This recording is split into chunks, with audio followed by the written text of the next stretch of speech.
Good morning, everyone, and thank you for joining us for our second part of our Investing in Infrastructure series. I'm super excited about today because we have the opportunity to talk to leaders that are on the ground in Chicago. We're also going to talk to impact investors around the country. And I believe these are the people that will come together to help us find some of the best solutions for homeowners. And also, we'll talk to folks on the ground in Chicago working with homeowners. So, super excited about today. We believe there's lots of opportunity. And so, we're excited that we are convening and connecting what I believe are the best and brightest to help come up with some of the best outcomes for families facing the challenge of lead lateral replacement. When we think about this issues around clean water, though, in particular, do you see this opportunity around lead lateral replacement as an opportunity for minority contractors? Oh, absolutely, Mhm, positively. mhm, Um, as I said to someone prior to this session in our pre session discussions, this is a historic opportunity mhm, for us to talk about impact investment, for us to talk about innovations. And I said on WTTW when they asked me about the bill, we must be concerned about people who are drinking dirty water. But mhm, as we do in Chicago, for example, over 400,000 lead pipes that lead from residents need to be replaced.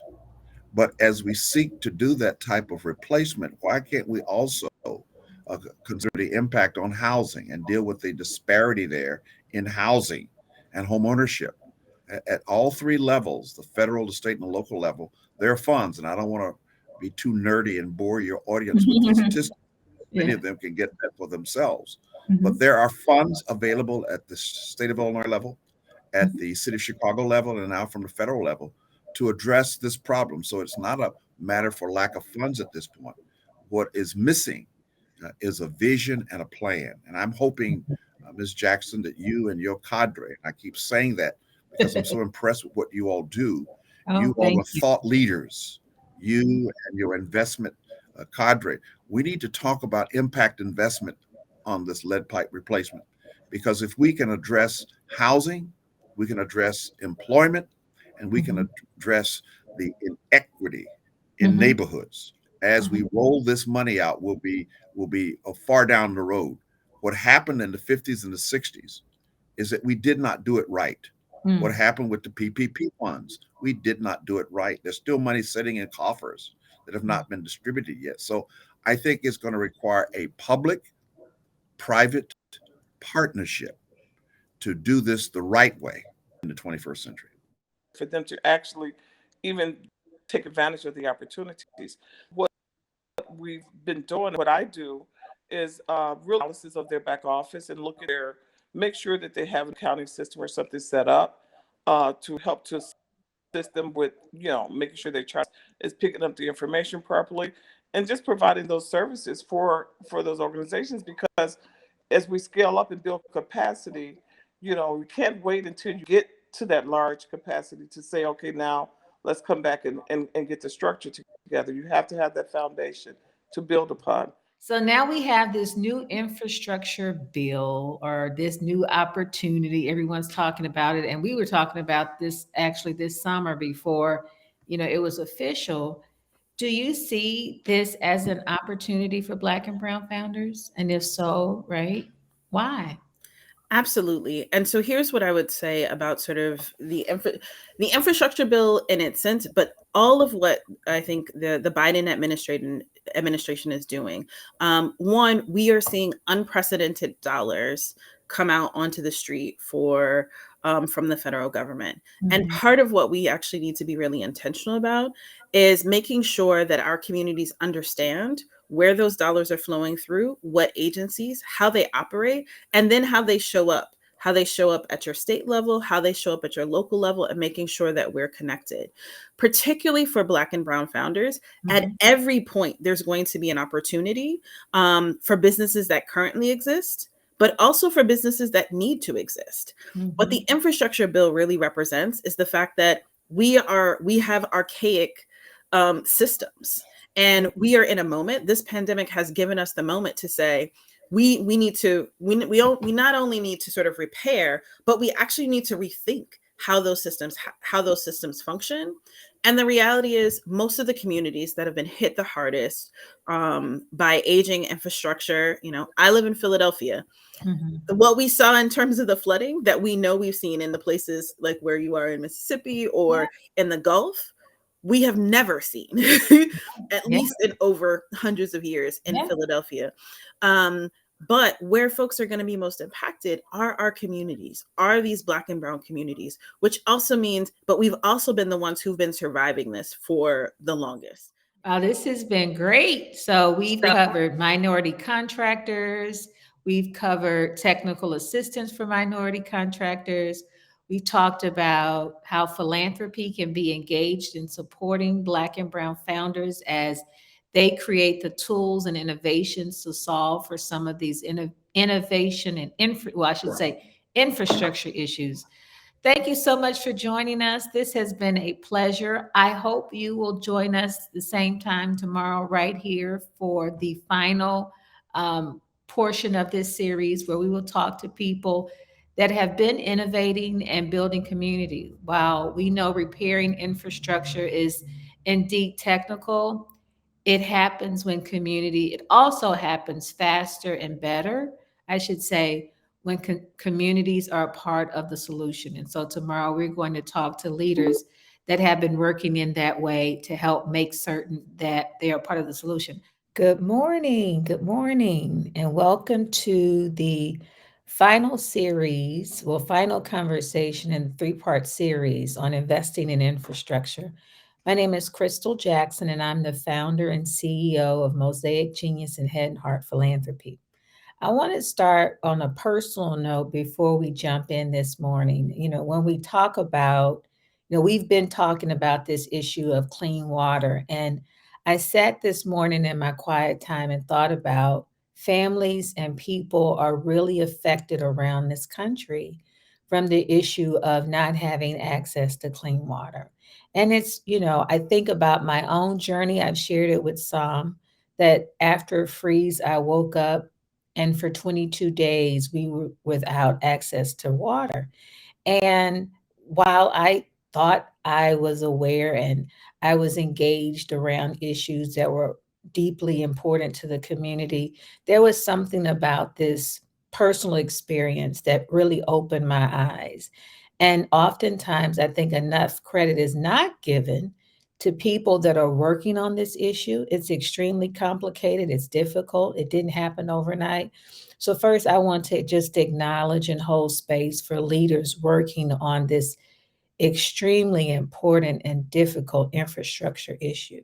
So, we hope that this three-part series has helped enlighten people about ways they can be engaged, about the entire ecosystem beyond just thinking about the traditional people involved in clean water from your plumbers, but there's a greater ecosystem. And I believe through collaboration, we will be able to do what we need to do to serve folks.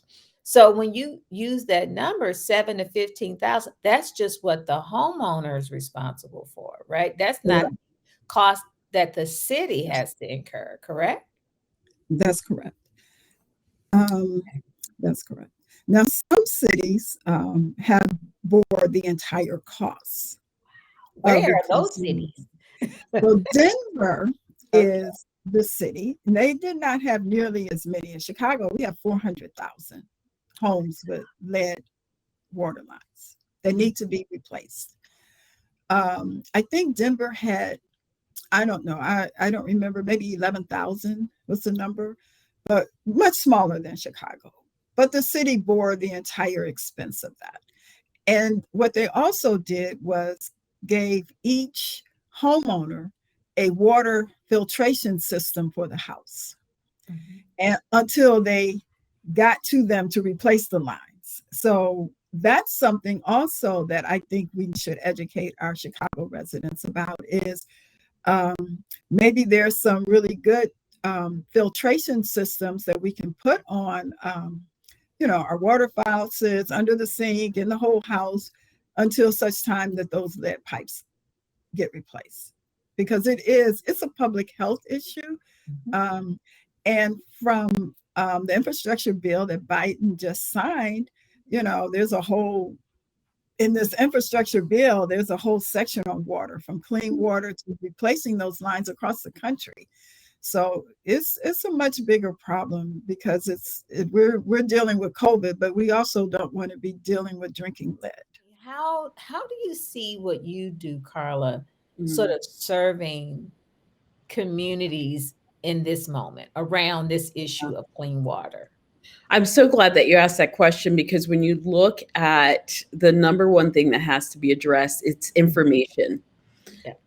We talk about access to capital, but let's start talking about access to information in real time, because we also know things are happening at a grassroots level in real time. Yeah. There's certain things that can disrupt us about ready to deploy, a whole process. So we've created, again, a real-time service that allows for many of us to be empowered. So I imagine what would be amazing is to work with a leader like Deborah, who already has those deep relationships and knows the residents, the actual people, and then empowering an organization like Deborah's organization, NHS, to literally start to see the various skill sets that exist amongst the residents, right? And the residents will be engaged because they want to and they care about their community. And so you have to have that as part of the equation, is an affinity. What's going to drive a resident to even want to share their time and resources? And it's because they obviously want to make sure their home is continuing to rise in value. That number one, their children are drinking water that's healthy for them, and that they are drinking water that's healthy for them. And then ultimately that their community as well is thriving, right? So part of what we see is really information sharing, number one, and then being able to create this skill bank. Because what's interesting is we don't often realize that even in our mix are people that have the skills or desire to want to be trained in those skills to get those contracts. And so again, our platform can create a space where in real time you'll receive alerts about these opportunities, and then you can skill share amongst the residents. So we're like, okay, why don't we design a solution that can help them? And now we created the water box, which you can roll in and roll out. It can work. You can move it across town. It's easy to move around. It cleans everything out of the water. There's no like secret intellectual property. It's a very, off the shelf, proven parts. It's not like a for-profit company, and it gives 10 gallons of clean water as long as you use it. And it's really easy to maintain. And it's been a godsend. So that was where we started first. We went to a Latinx center, another Baptist church, another school, and we had 4 operating in Flint. And it worked so well that we were getting calls from all over the place, from Newark and downtown on Skid Row here in LA, Watts, California, Jackson, as you know, Crystal. And we're looking forward to continuing doing work in Jackson, Centerville, and now we just had one arrive in Puerto Rico. And Wow. Yeah, that's another whole conversation, especially as we talk about Puerto Rico is a clean water situation, but it's also a resiliency because of the extreme weather events and hurricanes. And in some parts of southern Mississippi, that's going to be a conversation I think, Crystal, you and I might continue to have in terms of, it's a quality issue, but it's a quality issue in a very acute situation. So do you see a role for impact investors, Anna, I would say impact investors, philanthropists, like, do you see this as an opportunity for them to be collaborative around solutions for homeowners, for we're thinking about homeowners, we're thinking about minority contractors, and minority contractors in particular, because they're in those communities. Right. Yeah. I mean, I think there's a huge workforce development opportunity here. And one thing that I'll mention, just sort of like zooming out a little bit to think about the home as shelter, as a safe space in general, I think it's important to think about, we were doing this work with the city of Buffalo a few years ago, and we were talking about, they had a nascent lead service line replacement program that they were working to get off the ground. And we talked to a couple of community-based organizations about what lead service line replacement would mean for low-income homeowners in Buffalo. And we heard from a few folks that even if a lead service line gets replaced and there's, presumably clean water coming into the home, there still might be issues with what housing weatherization needs, really high energy bills, high water bills. Even if you have clean water, you're still paying for that water, and in many cases it's unaffordable. So I think there's a broader set of sort of housing resiliency investment needs and sort of work needs that we should talk about here in the context of the investment at that scale can be paired with a broader set of investments, especially for folks who don't have the means to take it on themselves. So I think impact investing, philanthropy can really support that broader network of investment needs at that scale. And maybe it's supporting a workforce development initiative that helps train up minority contractors to do the lead service line replacement in a way that would make them competitive to bid on a city-run program, in a way that would enable them to have sort of a breadth of skills beyond lead service line replacement. Maybe we're talking about green infrastructure investment at the same time. Wow, that is the conclusion of the first of the series of investing in infrastructure. I said earlier that I would share with you a way you can connect with us even deeper if you are a contractor, if you are an innovator, and you're interested in connecting with other people in that ecosystem, or if you're an impact investor and you want to invest in solutions, you can head over to www.mosaic, MOSAIC, genius.com and be a part of the exchange. Sign up there. You'll see information about the exchange. Sign up, and we will be in touch with you. I want to thank our sponsor, MacArthur Foundation, for their support. This journey started on Martha's Vineyard, and now we conclude today. I want to thank the colleagues there, Stephen Casey and Ryan Priester, so much for their support. Want to thank every speaker that took time to participate over this three-part series. And, together, I think we will be able to make an impact. And I also believe that as long as we remain solutions focused and remember that people are at the center, we will definitely be able to help many.